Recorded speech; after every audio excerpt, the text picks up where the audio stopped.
என்னை ரொம்ப ஜாதி ரீதியா ரொம்ப மன உளைச்சலுக்கு ஆளாக்குனாரு இவரு. தாழ்த்தப்பட்ட வகுப்புல இருந்து இன்னைக்கு ஊர் தலைவரா ஆயிருக்கேன், என்ன படாத பாடுபடுத்துறாங்கன்னு கண்ணீரோடு பேசிய ஊராட்சி மன்ற தலைவி. என்ன ரொம்ப சித்திரவதை பண்றாங்க. ஏற்கனவே ரொம்ப பிரச்சனையில தான் இருந்தேன் நானு. இந்த பிரச்சனையிலேயே என்னால சமாளிக்கவே முடியல.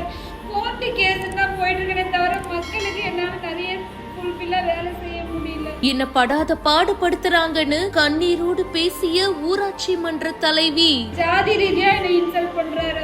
தேர்தல் ஆணையத்துக்காக வச்சுட்டேன், முதல்வர் ஐயாவுக்கும் வச்சுட்டேன், அரசு அதிகாரி கலெக்டருக்கு, திட்ட இயக்குனர், மீடியா எல்லாருக்குமே வச்சு என்ன ரொம்ப இன்சல்ட் பண்றாருன்னு இதுவரை எந்த நடவடிக்கையும் எடுக்கல.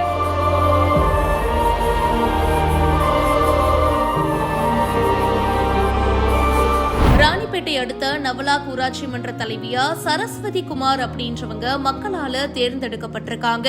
இவங்க பட்டியல் இனத்தை சேர்ந்தவங்க அப்படின்னு கூறப்படுது. தொடர்ச்சியா ஜாதி ரீதியில ஊராட்சி மன்ற தலைவி சரஸ்வதி குமார புறக்கணிப்பு செய்யறாங்க அப்படின்னும், கண்டினியூஸா ஜாதி ரீதியிலான தீண்டாமை வார்த்தைகள்னால தொடர்ச்சியா அவமதிப்பு செஞ்சுட்டு இருக்காங்க அப்படின்னு கூறப்படுது. இது சம்பந்தமா எத்தனையோ தடவை ப்ராப்பரான கம்ப்ளைண்ட் எல்லாம் கொடுத்துட்டோம், ஆனா இது வரைக்கும் ஆக்ஷன் எடுக்கல அப்படின்னு சொல்றாங்க. கூடவே ஊராட்சி பகுதிகள்ல நிறைய வளர்ச்சி திட்டங்கள்லாம் பண்ணுவாங்க இல்லையா, சோ அதுக்கு எவ்வளவு செலவாச்சு, அதுக்கான வவுச்சர்லாம் கேட்டிருக்காங்க, ஆனா அதை தர்றதுக்கும் மறுத்திருக்காங்க அப்படின்னு சொல்லப்படுது. கணக்கு வழக்குகள்ல முறைகேடான கணக்கெல்லாம் காண்பிக்கப்படுவதாகவும், அதை கேட்டா ஜாதி ரீதியில பேசுறாங்க அப்படின்னு சொல்லப்படுது. கண்ணீரோடு அவங்க முறையிடுற இந்த வீடியோ இப்ப சமூக வலைத்தளங்கள்ல வெளியாகி பரபரப்பை ஏற்படுத்தி இருக்கு. இத பத்தி உங்களுடைய கருத்துக்களை கமெண்ட் செக்ஷன்ல சொல்லுங்க. இப்பவே பிஹைண்ட் ஃபாலோ பண்ணுங்க.